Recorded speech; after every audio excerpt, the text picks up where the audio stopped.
कैसे हो दोस्तों? आज हम बात करेंगे कठ उपनिषद, मृत्यु के द्वार पर ज्ञान की प्राप्ति।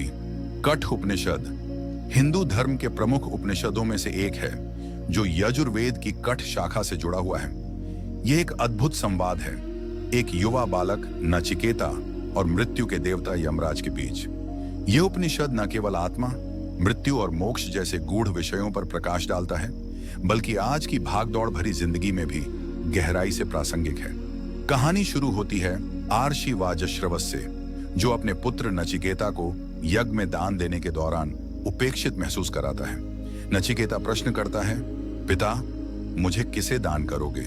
और क्रोधित होकर पिता कहता है, मैं तुझे मृत्यु को दान करता हूं। बालक नचिकेता सत्य की खोज में मृत्यु के लोक तक पहुंच जाता है।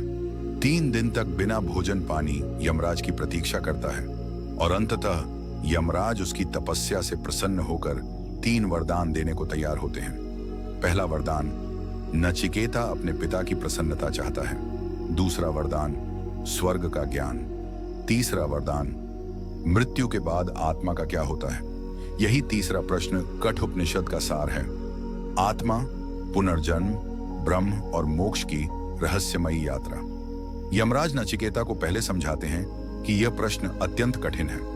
देवता भी इस पर संशय में रहे हैं, लेकिन नचिकेता डटा रहता है। यमराज उसे बताते हैं कि आत्मा न तो जन्म लेती है, न मरती है। वह शाश्वत, अजर, अमर है। यह शरीर तो केवल एक वस्त्र की तरह है, जो समय आने पर बदल जाता है। यमराज 2 मार्ग बताते हैं। पहला श्रेय, श्रेष्ठ मार्ग, जो आत्मा की मुक्ति की ओर ले जाता है। दूसरा प्रेय, प्रिय मार्ग, जो इंद्रियों को भाता है लेकिन आत्मा को बंधन में डालता है। कठ उपनिषद का आज के युग में महत्व।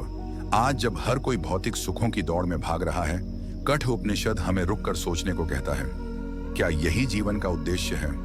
यह हमें सिखाता है कि असली आनंद आत्मा की खोज में है, बाहरी भोगों में नहीं। नचिकेता केवल एक पौराणिक पात्र नहीं, बल्कि आज के युवाओं के लिए प्रेरणा है। साहसी, जिज्ञासु और सत्य के लिए अडिग।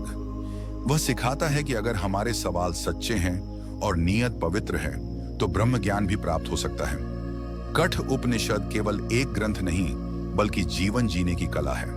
यह हमें मृत्यु से डरने के बजाय मृत्यु को समझने और पार करने की राह दिखाता है। अगर आपने अभी तक कठ उपनिषद नहीं पढ़ी है, तो यह सही समय है आत्मा की यात्रा शुरू करने का। जो मृत्यु को समझ गया, वह जीवन को जीत गया।